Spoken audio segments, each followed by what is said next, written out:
And he worked his way up to the victims crime unit. And so he's been keeping us safe and our community safe for a long, long period of time. If you don't know, Andrew is 35 years old. He's married to his wife, Heather, who's a therapist. She's an entrepreneur. And she's pregnant with their first child, a little girl. And they have 2 dogs. That's very important. So Andrew is in his listening tour. He is going around the city. He's been in District 2, and now he's come to our district, District 5, our neighborhood, to answer your questions, to listen to your concerns tonight, and really, really be the mayor that we've always wanted to have here in Fresno. We are so lucky to have, and you've waited enough, we are so lucky to have Andrew Janz.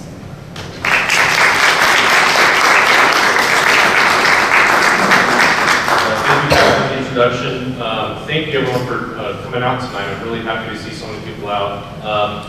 I just wanted to start off by saying that we have this scheduled on the books for a couple of weeks now, right, Maureen? And so this has nothing to do with sort of what is going on in our community right now. I don't want anybody to think that we're taking advantage of a tragedy that's going on here in Fresno. But I do hope that we have some questions about what has happened this week, because I think it's affected all of us in this community. So I just wanted to throw that out there as a first. Second, I want this to be your opportunity to talk to me, to ask me questions, to let me know what issues are most important to you. I think for me to be an effective mayor, I have to also be an effective listener. And I think that we've had a listening problem in terms of city leadership over the last 10 or 20 years. And I really hope that I can be a different type of leader for the city of Fresno. I don't come from sort of the same backgrounds as a lot of the people that are in elected office, where they run from one office to the next, where they run for school board, and then dog catcher, and then they run for board of supervisors, and then they run for mayor. I don't come from that background. I also don't receive money from the same influential people that these folks receive money from. And I think that these people that give money to these politicians, I don't want to say that they're corrupt. What I will say though is that I think that they buy influence. And when you take money from some of the most powerful people in the city, that's who you really work for. And so for me in this campaign, I've made it very clear that I want to take money from just normal, average people. And so if you look at the people that are donating to my campaign, they're very small numbers in terms of small donations.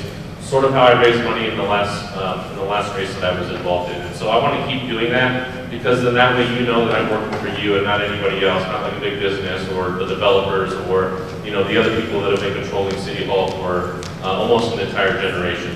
And so just want to touch on a few things that are really important to me in terms of what I'm talking about on the campaign trail, not limited to these issues, but number one, poverty and homelessness is the number one issue I think facing the city of Fresno. And we see from a lot of politicians that they talk about homelessness, they talk about poverty, but not very much gets done. And so that is something that's important to me. Number two, public safety. And public safety not in the sense that is always talked about how we need to put more money into the Fresno Police Department. That's not what I'm talking about. When I talk about public safety, I'm talking about reforms. I'm talking about changes to the Fresno Police Department. We know that we need to have more transparency, especially after the last chief has left his post. We need to have a chief that is accountable to the community, a chief that believes in criminal justice reform, community-based policing, and all the things that we know that can actually make our city a safer place. And last but not least, I want to talk about, and I've been talking about, creating healthier neighborhoods.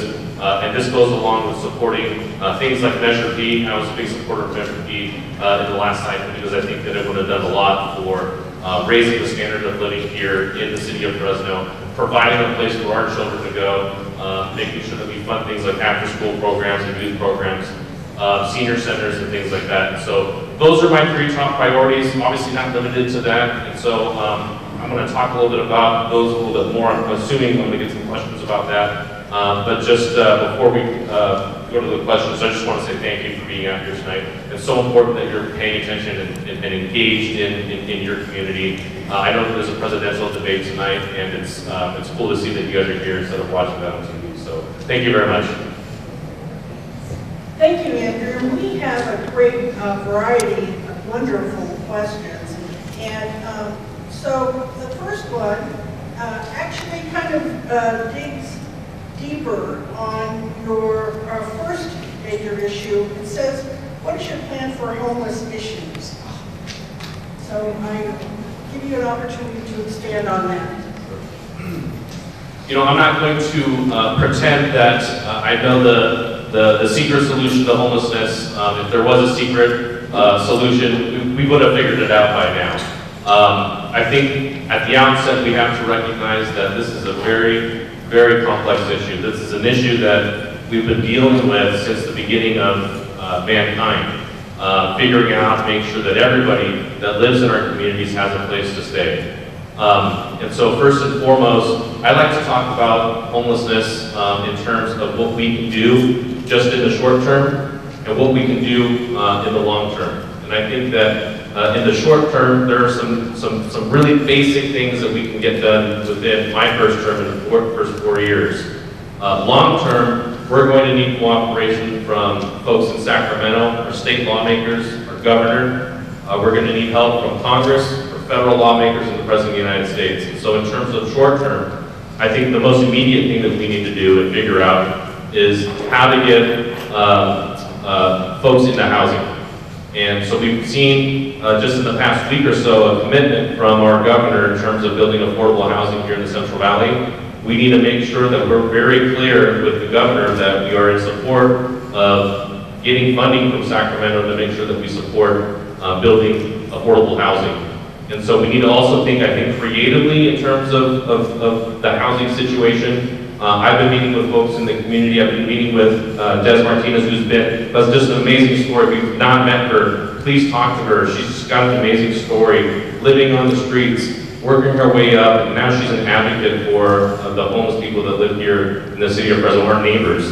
And so I've been meeting with her, and she's got some great ideas in terms of where we can build some of these affordable housing pods or structures. She's already identified a place here in our community where we can do that. So what we need now, just in the interim, in the short term, is willpower from our elected officials, from people on the city council. And so I've been reaching out to folks in the city council to make sure that we have the support. And I think that we do have a city council that's willing to move forward and actually spend resources and dollars here on this issue. And the housing aspect of homelessness is important because if you talk to anybody that is involved in homelessness advocacy, if you talk to people who are social workers, one of the hardest things to do is to figure out where these folks are. And if you can't figure out where they are, you can't help them. And we have to recognize that everybody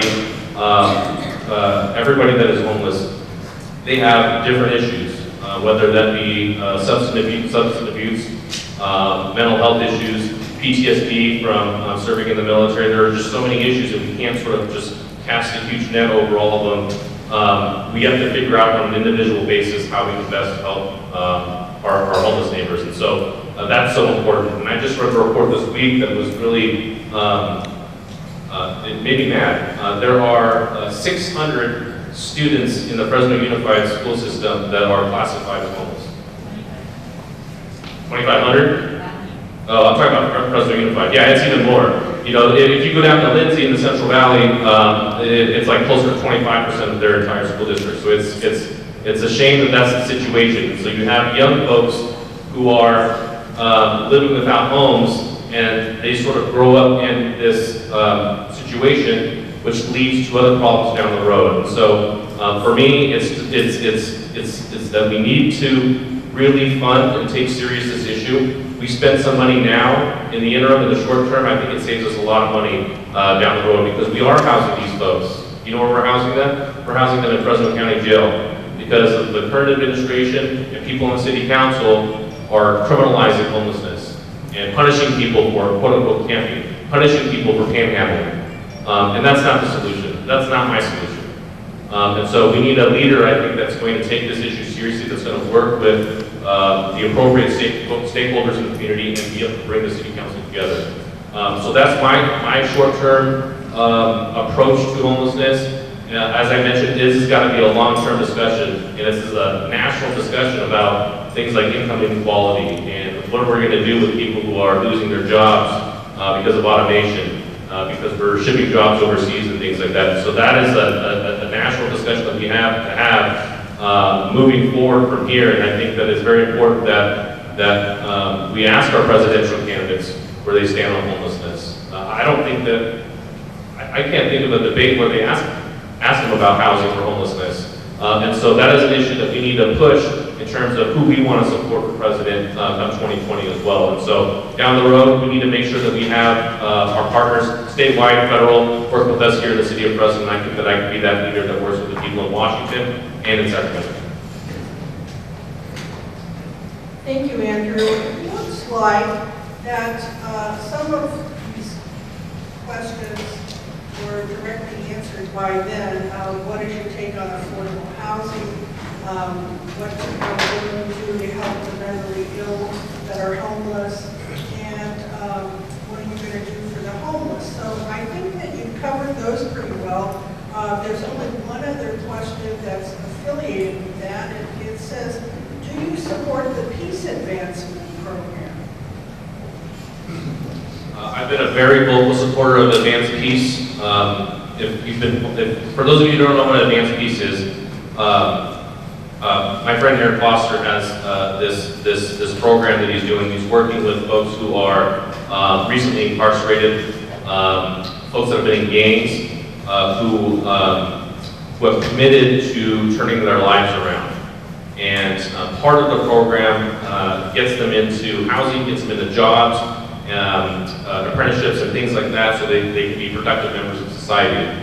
I'm a big supporter of that because what I see in my line of work as a prosecutor is that we basically incarcerate people and sort of throw the key away and sort of leave them up to their own, let them go out on their own and do their own thing. I think that we need to support these folks not only in the prison system, but also when they get out.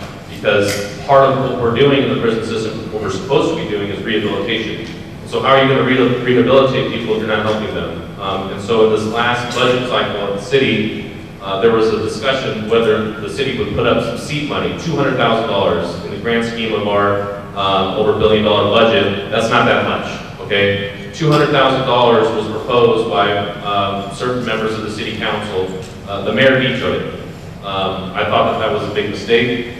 And so some people have criticized me in terms of like, well, how are you going to fund it? I can tell you how I'm going to fund it, and I've been very public about how I want to fund it.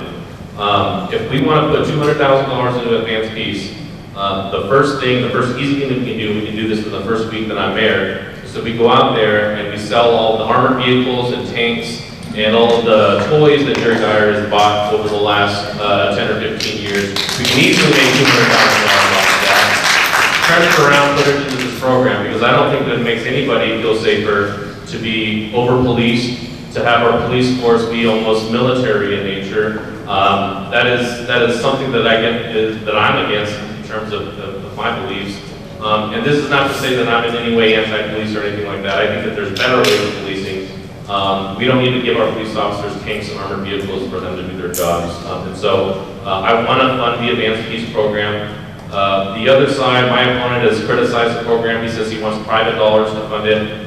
If we want the private sector to take care of the things that we don't need to be taken care of here in the city of Fresno, we're waiting a long time, okay? And so I don't think that's the right approach. I think that it's incumbent upon the community to step up here and take a lead and see if this works. It might not work, but let's try something different because what we've been doing isn't working through.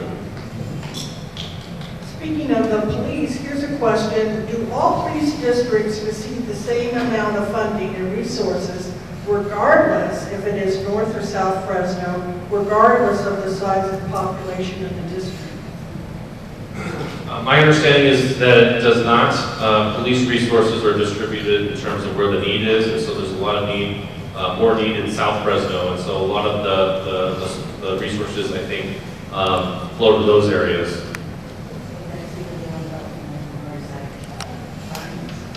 Yeah, there's a statement here about documentation. There's a lot of things that don't get documented in terms of what happens at the Fresno Police Department. And so, you know, I might be jumping ahead in terms of the question. One of the most important decisions the next mayor is going to make, you all know, is who's going to be the next police chief. Both Jerry Dyer and I have been very vocal in terms of saying that we're going to pick the next police chief. Lee Graham, the current mayor, disagrees. He thinks that I think he thinks that he's going to appoint the next police chief, but the new mayor is going to make that decision. And so when I'm mayor, I want an open process. We're going to have a few short months to identify an interim police chief, but I want to do a full, transparent process, a real process where all of you have a say in who we pick as a police chief. They tried to do that this time around. I really think that they did it just to say that they did it. They didn't even select any of the candidates that applied. So I want to make sure that we do a very transparent process, and I want to have a police chief that reflects our values. The values that I mentioned earlier in terms of making sure that we have criminal justice reform, that we don't continue to over-police our communities and create a situation where we have this pipeline from elementary school, high school, straight to prison. And so we have to rethink about the way that we've been thinking about how to protect our community, how to keep it safe, and how to police. And this is a bigger conversation than just FPD. This goes with respect to the Sheriff's Office and all of the other outlying agencies as well. So we need to make sure that we have a police chief that can be a partner to those organizations as well. I think that answered the question, how are you going to support lowering the crime rate in Fresno? Whoever wrote that question, if you would later on like to follow up. Can I just say something about that? Yes, absolutely. So this is one of those things again, like homelessness. There isn't a magic solution. And so in order to reduce the level of crime, this is for me a very philosophical issue. And let me tell you, many of you have heard me tell this story before of how I got into the mayor's race. I got in this race back in March. Or was it April? It was April. And I got into this race right after I had a case where I was prosecuting a young man that was involved in a gun crime here in the city of Fresno. Because he used a gun during the commission of a crime, nobody was shot, nobody was killed or anything like that. But because he used a gun during the commission of his crime, his sentence was pretty harsh. It's mandated by state law. The judge's hands were tied, my hands were tied as a prosecutor, and he got sent to prison for nearly 20 years. And this is a young man, 19, 20 years old, okay? And his mom is there in the audience, and she's speaking up, and she's saying, hey, don't send my kid to prison. That's not going to help him. And I feel her pain, and I understand what she's saying, and she's right. You know, we send these people. Part of it is to be held accountable, absolutely. But you know, some of these laws were created at a time where California and the rest of the country were going through this fad that said that we have to be tough on crime. And I think we're starting to roll back some of those laws. And I think that we can do it in a responsible way that keeps us all safe. But you know, to go back to what I was saying, I got this race because right after the judge sent this kid to prison, I went back to my office and I had almost the exact same case waiting on my desk. The exact same case, 19, 20-year-old kid from South Fresno that somehow got involved in gangs, somehow got involved with guns and drugs. And so we have to ask ourselves why so many of our young kids in our community are turning to this lifestyle. And it's not something that we can just fix overnight. I don't think it's something that we can fix within one mayoral term. It's a long process that involves, number one, raising the standard of living in Fresno, but I think most importantly, providing these young people with a purpose in life, something else to turn to instead of gangs and violence. And so many of them think that this is, you know, they're surrounded by their brothers and cousins that are sort of involved in the same thing, their neighbors, their friends, giving them a different alternative. And because not everybody who lives in a gang neighborhood turns to gangs. I mean, there are very great success stories, and so making more of those success stories is important. But we need to have a national conversation about income inequality. I think that's where it is. It's a long term. We need to provide opportunities for folks, no matter how much money you make, no matter where you live in our community. And I think that if we do focus on that from this perspective, I think that we can long-term reduce the crime rate. Short-term, I don't think the solution is to put more police on the streets. I don't think that's the way we go about it. I think that we need to be more creative. We need to support more restorative justice principles and programs. Read these 2-in-1. I think that it's proven over the last 10 years to be very effective. I want to support programs like that. I want to make sure that we have a police chief that supports programs like that too. That's a great segue into the issue of poverty. And there's several questions, Andrew, about that. The first one is African Americans are severely oppressed and impoverished in Fresno, California. What are you going to do about it? It seems it's the worst city for African Americans is California. There's also questions about really the economic, as you had mentioned, the lack of development in District 5, and thoughts on the code enforcement. I think that's related to the housing again, but can you speak on the question of poverty and economic growth? Yes. In terms of the African American community and even the Latino community, I think we need to take a step back. Fresno's been very aggressive in terms of trying to recruit and bring in big corporations like Amazon, Malta. The current administration touts bringing in those companies as sort of their success stories. We don't know yet how many local jobs that's created. There wasn't a guarantee to hire local workers when they built these facilities, and so that was a problem for me. If you look at the numbers in the United States of America, and I think the numbers are pretty close here in the city of Fresno too, between 80 and 85% of non-government jobs are created by small businesses. Now, my wife is a small business owner, and so she's hired, I think, 5 people now in the last year. My frustration in seeing all of the things that she's been doing and the taxes that she's paid. We roll out the red carpet for Amazon and Ulta and all these big companies. How come we don't roll out the carpet for small business owners? And so this is related to the African American community because many of the business owners here in the city of Fresno are non-minorities. And I think that's because historically there's this institutional advantage for folks that are not of color. They know where to go to get resources. They know where to go to get loans. They know where to go to fill out the paperwork and what documents to sign, what lawyers to talk to in terms of how to start a business. I think that we need to do a better job of outreaching to Southeast and Southwest Fresno, especially to the African American community. Everybody that I've talked to who are small business owners, who are African American, told me that it was really hard to start their business, and it shouldn't be that hard. So if we make it just a little bit easier for some of these folks, I think that it will go a long way not only to create jobs, but create opportunities for folks in parts of our city that have been impoverished for so long. And so what I'm going to commit to doing is to making sure that we have a dedicated department within the city of Fresno, within it doesn't have to be my office, but it doesn't have to be the mayor's office, but somewhere within the city of Fresno that specifically go out there and target these communities to make sure that they know and they're educated in terms of how to start a business, how to hire people, and I think that that would create a lot of opportunities.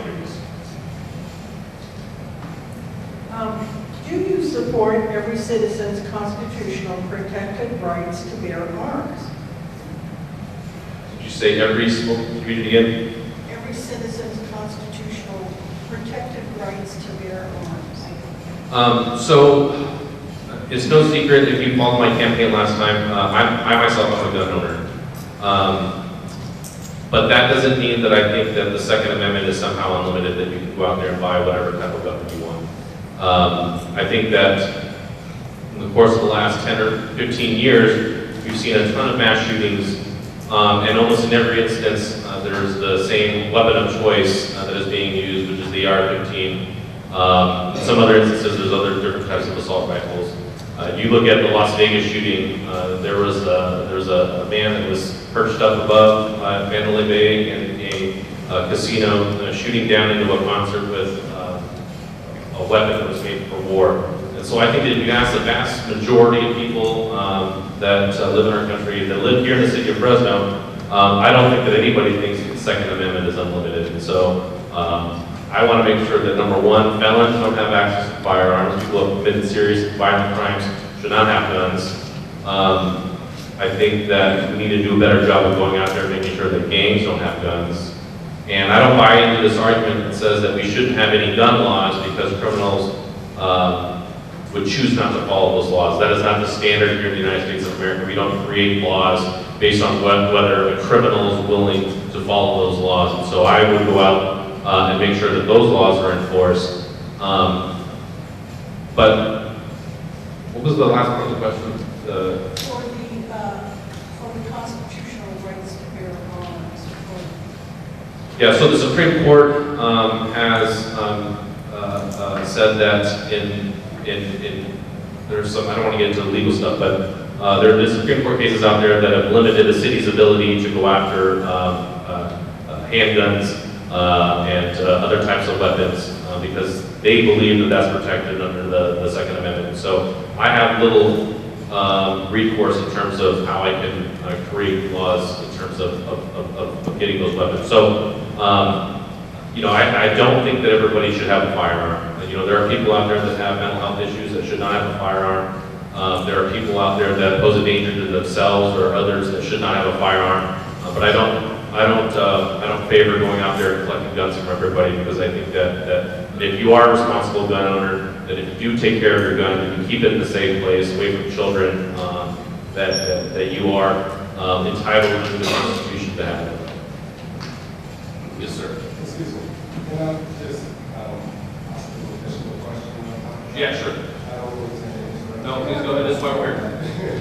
But the reason why I'm asking an additional question regarding that is because I'm an advocate of a group called Black Guns Matter, where we actually go out in the city and we talk to people of color, Black, Latino, etc., about proper gun control, not meaning gun control, but how to actually use their weapon safely and properly. We want to train Responsible gun ownership. Exactly. We also teach them about their rights according to the Constitution, which says shall not be infringed. So with that being said, you being the owner of the gun yourself, do you feel like certain people should be restricted? Because you're saying that you said two things in your comment. You said the AR-15 shouldn't be available to everyone. And then you said also, according to the Constitution, not everybody should have guns, mental health issues, etc. So you're basically saying only certain people should have guns. We're saying responsible people, responsible gun owners, should they be allowed to buy AR-15? And since the Constitution says shall not be infringed, that does not limit which type of weapon they should be able to purchase. The AR-15 question is something that I've been personally struggling with as a gun owner myself. I don't own an AR-15, but I have many friends that do. I think that if we want to have access, if you want to have access to that type of firearm, I know that I have, for example, police officers who are my friends that carry that weapon at home. They have specialized training, and I think that if we want to have the conversation about whether or not AR-15s should continue to be legal, I think there should be a higher standard in order to own those types of firearms. Either talking about maybe licensing requirements, maybe having strict requirements in terms of, like we do for cars, going out there making sure that you take a class so you know how to use this and safely operate it. I don't think that anybody should be able to just buy a weapon like that was created for basically killing people on a battlefield. So You're in the hands of the government. Sure. That's the problem. You said so before in the past that you do advocate for a national gun registry list. I have advocated. Everybody on that list, whether you're a responsible gun holder or irresponsible one, you're going to be on that list. And if you don't pose a threat, why should you be on any government watch list whatsoever? Here's the thing, we already have a watch list. and people are already prohibited by government from owning firearms. So I just want to take it to that next step. This is not something new that we're creating. But we're saying for you as mayor, your job is to lead. So we want you as gun advocates to stand up for our constitutional right to own a weapon, especially as a black man. I'm telling you this because I'm a father, and I know you have kids, and that's why you have a weapon in your home. So if I have a weapon in my home as a black man, and the police come to my house, I'm going to be seen as a threat having that gun, wherever I go, opposed to you or a white man. So that's the problem, especially here in Fresno, where you have people of color getting shot and killed, like Isaiah, Golden, 16-year-old, who was assumed to have had a weapon, shot and killed in the back of the head, one shot by Fresno PD. So do you support Fresno PD shooting and killing civilians, whether they're assumed to have a weapon or not? Because if they're assumed to have a weapon, again, we're expecting you to protect our constitutional protected right, according to the Constitution. Okay, there's a lot there. So here, first of all, as mayor, I can't unilaterally take people's guns. Okay, so I guess you're safe there with your AR-15 as far as Andrew Janz is concerned. I'm not going to come to your house and take your gun. I can't under the Constitution. I can't. I'm not saying that you can't have a gun in your house. I'm not saying that. I'm just saying that it's my opinion that you don't need an AR-15 to defend your kids in your home. You can have a handgun, you can have a shotgun. That's fine. That's your choice. And I'm just telling you my opinion. You're asking my opinion. I'm telling you my opinion. but as the mayor, You can tell me that I'm wrong. That's fine. I'm just saying your opinion matters because you will be the mayor. So as the mayor, you're saying your opinion is that I shouldn't have an AR-15 in my home. My opinion is I should and I can, according to the law. And I respect your opinion. I really do. Right, so now, will the officers under your control, since you're now the mayor, will they respect my right, according to the Constitution? No, just He's the one running. any police officer that works for the Fresno Police Department under my administration will follow the law. Okay, because again, it's been assumed that, of course, I mean, he's absolutely, I'm just, again, wanting him to further elaborate on this one in particular, because I respect your forum here as well as the format of it, but it really feels robbed because we the people don't really get a chance to cross reference you on your answers. She's asking you questions, you're answering, and then we're just supposed to be settled with your response. That's not good enough. We need to be able to have these conversations, and that's the problem, is because people in black communities feel like they're neglected, they're not being able to have these conversations with law enforcement, with the same people that we hire and pay for with our tax dollars. There are employees. Why are they not respecting us and treating us as such? They're instead treating us as a threat. I don't mean to cut you off. Let me say this. No other candidate does this. Nobody goes out there and does town halls like this. Actually, my name is Nicholas Walsh. I'm running for mayor, and that's what I'm doing. As I canvass, I go door to door, and I inform. Where are you running for mayor? I'm running for mayor here in Fresno. Okay. Well, here's the thing. So if you're a candidate for mayor, we can have a debate, okay? This is for people who are not running for mayor that are... If you win, I'm going to end up being a civilian here living, a resident here with you being the mayor. So does my voice not matter? Your voice absolutely matters, but here's the thing. You're a candidate for mayor. You're trying to make a political statement here. People here to ask questions and get answers to where I stand on issues. But you're interrupting everybody here, and it's not fair to everybody else. I will talk to you afterwards. That's fine. But let's get through the questions. Let everyone have an opportunity. You and I can have a debate. But for you to make a political thing out of all of this, like it's really unfair to everybody else that's here. Again, I don't mean to be unfair to anyone here. I came here simply as a resident of Fresno because I have questions for the next potential mayor of this city, just like anyone else. And we all appreciate that. Thank you so much. Especially since the mainstream media wants to prevent Thank you, Nicholas. And candidates like me from being able to speak Nicholas, with